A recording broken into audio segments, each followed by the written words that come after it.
those of us toiling 5 full days a week, the idea of working 4 days a week at 100% of pay sounds almost too good to be true.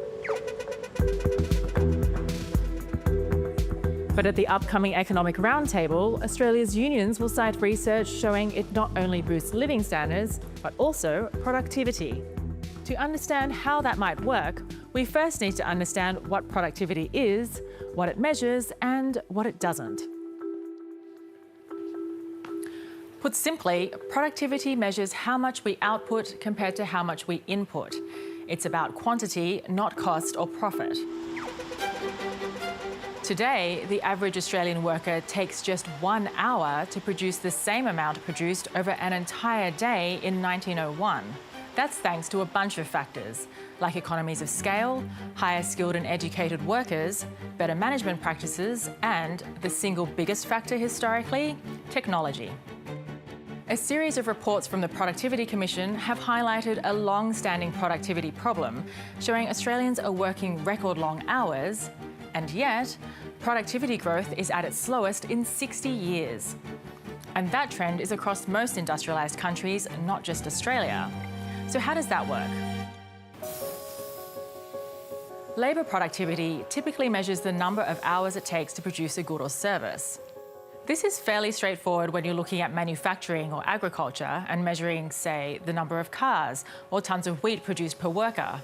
But it gets trickier when applied to sectors like care services, health or education, where the maths might tell you that bigger class sizes mean more productive teachers, while the reality for students suggests the opposite.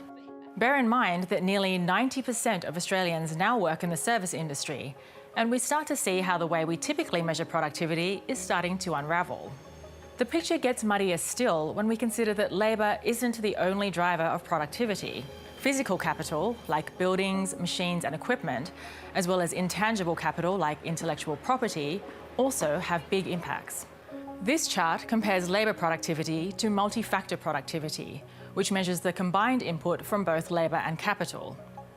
It shows both types of productivity have been declining, but capital productivity has lagged labour productivity for the best part of 30 years. The Productivity Commission has made the same point, that the added hours workers are putting in have not been matched by business investment in the systems and technologies that would allow workers to use those hours more efficiently. So can we actually work less but produce more? The data suggests yes, especially if investments in better management and new technology are matched with less burnout, better staff retention and more motivated employees. Work smarter, not longer. That's the challenge for next week's roundtable.